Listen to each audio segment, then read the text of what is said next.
Welcome back to the Gravity Rush Remastered Speedrunning Beginner's Guide. This is going to be episodes 12 and 13 on the debt route. Reason why we're going to do episodes 12 and 13 again is you can't save in between, and this might be one of the longer videos in the guide just because we have to do the entire descent, followed by a section where we have no gravity powers and we have to catch Dusty, and then at the end there's going to be a really big Nebby fight. Okay, first and foremost, I'm going to talk about our gem count real quick. At this point in the game, you won't really have a good opportunity to pause and check your gem count, and since you'll be in the negative since we deaded into Gravity Kick and had a very large amount of negative gems, unless you pause, you won't really know what your gem count is, but you should have plenty of leeway because there are a ton of gems that you can collect without going too far out of your way, and I'll show you where those are. So we're at negative 257 right now, gauge usage level 7, gravity kick level 4, stasis field level 2, and typhoon level 3. Remember, you might have stasis field 1 if you don't want to spend the gems back there. In Rift 2, that's okay too. But other than that, this is what we're going to have right now. Alright, so first and foremost, I'm going to talk to you about a little trick called Invisicat. What I'm going to do is kick to the place where the cutscene that puts you into Vendor Center and the warp out space and the pillar intersect. So I'm going to trigger the cutscene, and then I'm going to void out at the same time that I trigger the cutscene. What that's going to do is actually void me into the cutscene, and it allows me to move during the cutscene so I can pick up gems while the cutscene is playing.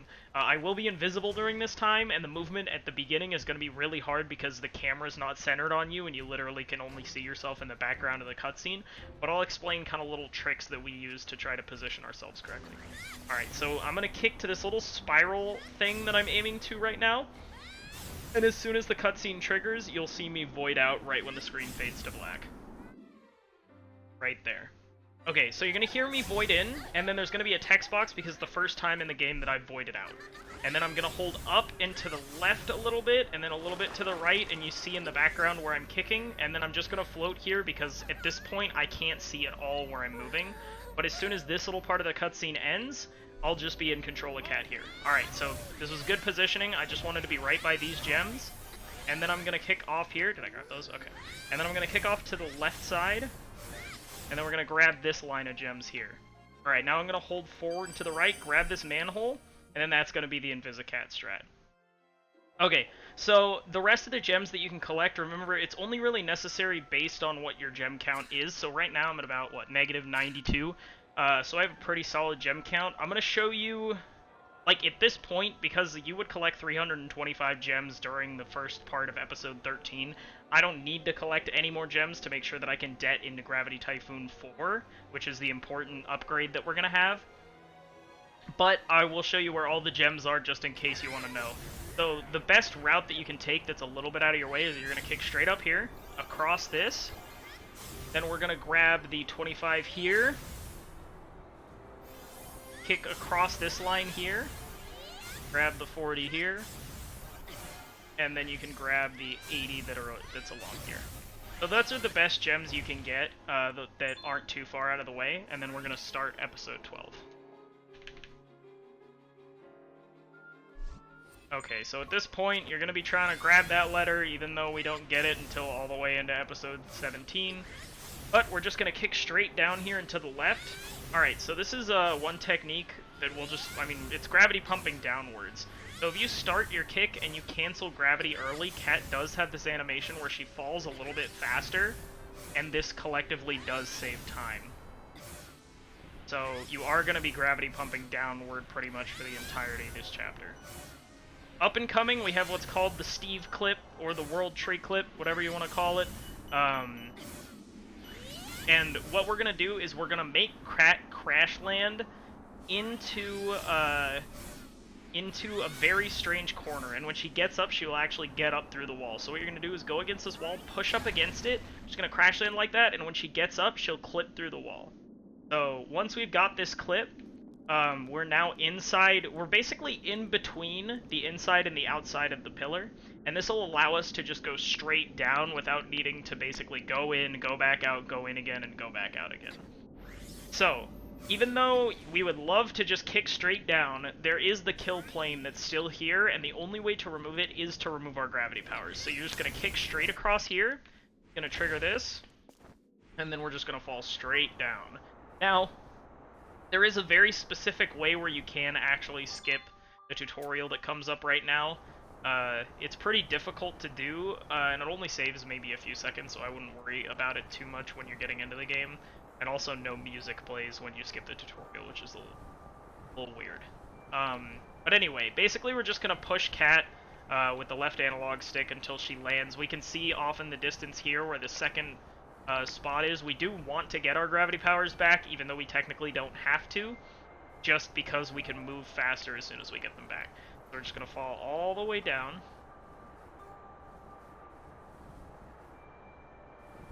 And once we reach here, we're going to make sure we land on it and walk across it to get our powers back.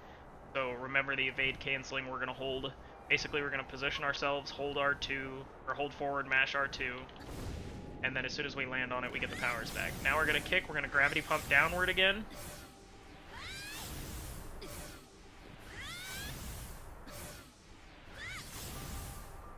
And you can see off in the distance, we're going to need to trigger the second descent, so we are going to need to walk over that to lose our gravity powers again, because you can see the kill plane here. If you do touch any of the kill planes, then it will reset you outside of the pillar, and then there's really no easy way to clip back in, so you want to make sure that you don't go too far down while you still have your gravity powers. Should have evade canceled there, but that's okay. We're going to walk across that, you can no longer shift gravity, then we're just going to walk off, fall. We're going to curve all the way around. You got a lot of time here, so it's not a huge deal, and you'll just keep looking down, and you should eventually see where the little thing is to get your gravity powers back again. So this is probably the least active episode in the whole game. In fact, I know that it is. You pretty much just have to go straight down, and there's no real way to speed this up any faster than what we're doing it right now. This clip does help. It's probably about a 30-second time save, collectively, but yeah, there's still not much we could do. I mean, you can, like, kick. Fun. Push any of those buttons, it's gonna give you a little ping sound. So we just gotta get all the way down. As you can see, this is where the spot is. Basically, if you look out to the left, you'll see the big, like, little tunnel that takes you out. So as long as you're on this side, then you're fine. And we're gonna do the same thing that we did before. Gonna hold a direction and mash R2 to evade cancel on this, walk across it to get our gravity powers back, and then we're gonna gravity pump down. Alright, there we go. So as you can see, the convenience of this is not having to go in and out of the pillar again. We're actually just inside of it, and we just can go straight down.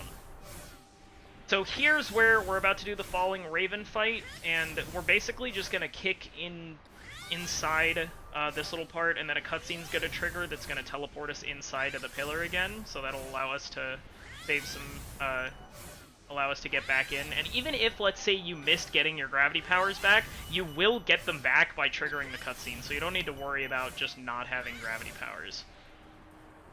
And then we're going to talk about Raven 2 for a sec once we get there. So yeah, just make sure you're kicking a little bit close to where the entrance is, because the cutscene trigger doesn't extend infinitely. And then boom, that's going to send us right inside the pillar, and now we have our Raven 2 fight. Okay, so this fight's actually really straightforward. What's amazing, because this was honestly one of the most annoying fights, both casually, and would be the most annoying fight in the speedrun if we didn't have this trick to help us get past her. What we're going to do is at the very start, we're actually going to look up and to our left, and then there's going to be a little spot right around 3,000, I believe it's 600 or 790 yards, that you can kind of go in between the bone and the wall. And when Raven goes underneath you to try to throw objects up at you, she will just get stuck. And she won't be able to fall under you and keep throwing objects up at you the entire time. So we're going to look up. It's right here. So yeah, 3,600 and about 80 or 90 yards. So once we're on here, she can hear her attack us. We're going to jump through that little gap there, and then we're just going to kick straight down. So Raven's actually completely stuck here, and as long as I don't go too far to the right, she won't break out of the pillar and do anything. So basically, at this point, we got her stuck. All we gotta do is just gravity pump straight downwards. until we reach the end of this. You can pick up some of those gems if you absolutely need them, but they're all single gems, and they're really not gonna be that helpful. And it also kind of stops you from going the most direct route straight to the end of the boss fight.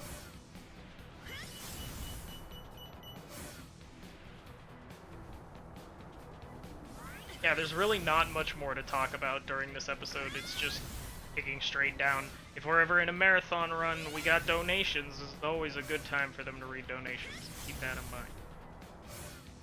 It's just about... This episode is kind of like 5 whole minutes of just kicking straight down and falling.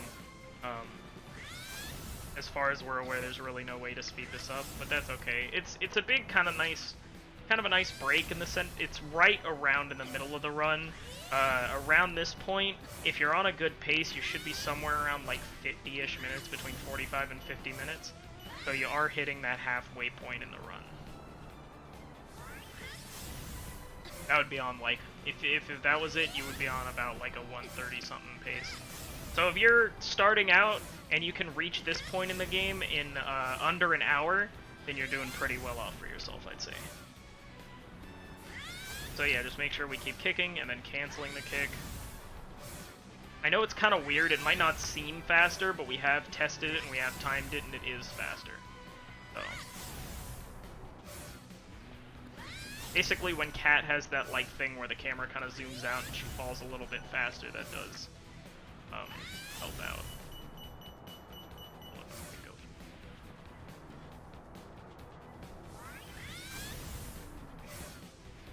Finally reaching the end.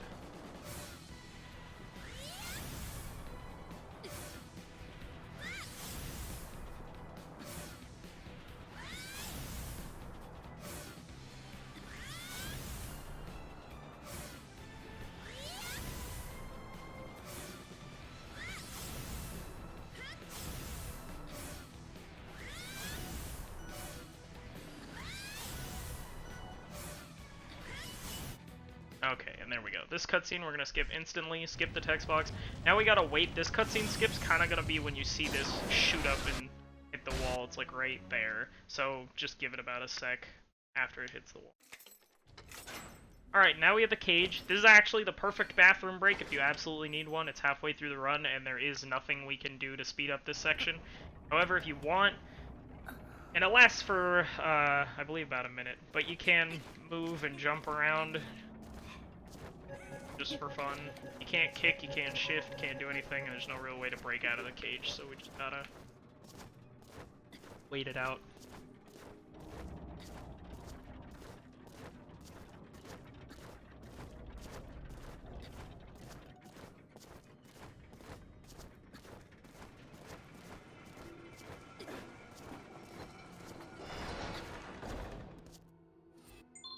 Get our comp. So of course I have an abundance of gems right now, which is totally fine, because I just wanted to show off that gem route earlier. Like normally if I had that gem count, I would pick up the gems during Invisicat, but then I wouldn't have picked up any of the additional gems that I showed you. You just gotta mash X, jump, and hit the cage 3 times, and then it'll let us out. So this is a Catch Dusty section. You want to jump up these stairs. It is slightly faster than walking up them, not by much though, so it's not a big deal. Again, you're going to watch your gem count here as we pick up all these 25s. That 25 over there to the left is not really necessary. It's a little bit out of the way. This one you technically could also don't need to get, but it is there, so that one's a lot easier to grab. Okay, so now we're going to det into Gravity Typhoon. Come on. Got it. Okay. And so, also, for a few of these little wooden planks, you actually can push Kat so she doesn't need to grab the ledge of them, like that. This one you do have to, she has to grab the ledge, but this one you can push yourself. Actually, no, you can't. So, most of the time she does have to grab the ledge, but if it's really close to a wall, there are certain ones you do.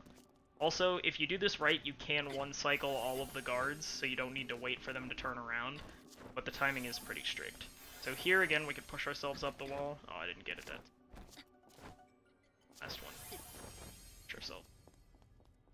Oh. So that, I wasn't fast enough there. You do need to push yourself against the wall to skip the ledge grabs to make sure that you one-cycle all the... So at this point, we've just deaded into Gravity Kick 4, or Gravity Typhoon 4, and now we're about to start the kids fight.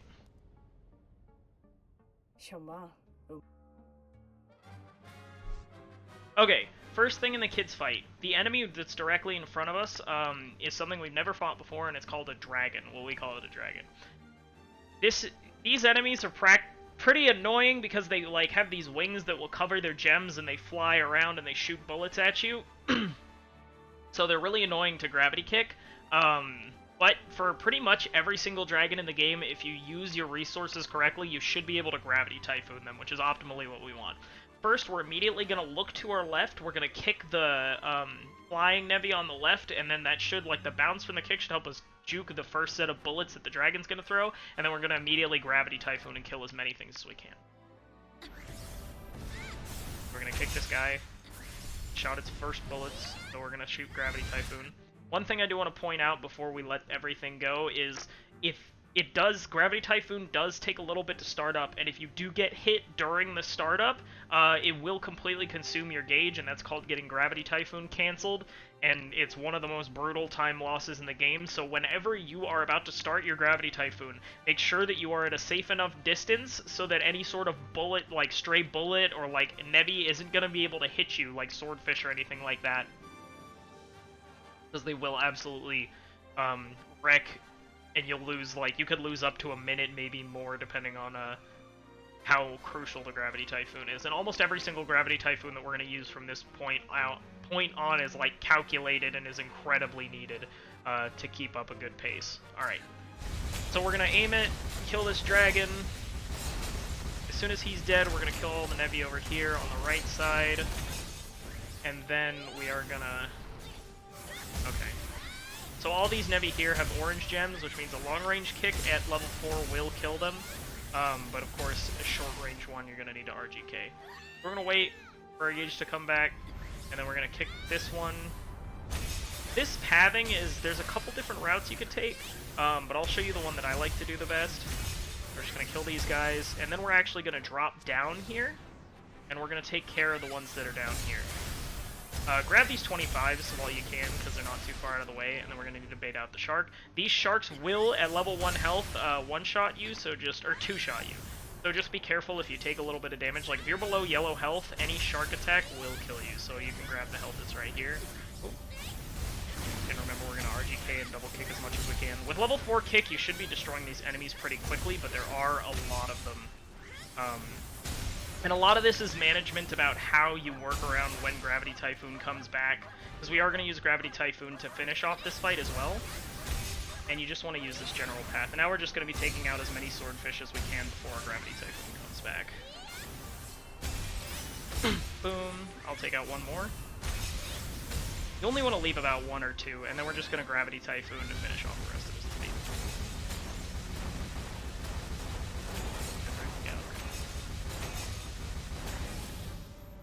Alright, and that's going to be what we call Kids Fight. So that fight, I believe, has the most Nevi out of any single fight in the game. And it's, it takes a while to understand the routing and which Nevi you want to kill, and it's all about managing, like, how many Nevi can you kill before your Gravity Typhoon comes back, because you do need to use Gravity Typhoon twice in that fight. So just make sure you don't get Gravity Typhoon canceled, and then you should be good to go. Alright, so that's it for episodes 12 and 13 on the debt route. Again, if you have any questions, please leave them in the comments, and I will see you guys in the next episode.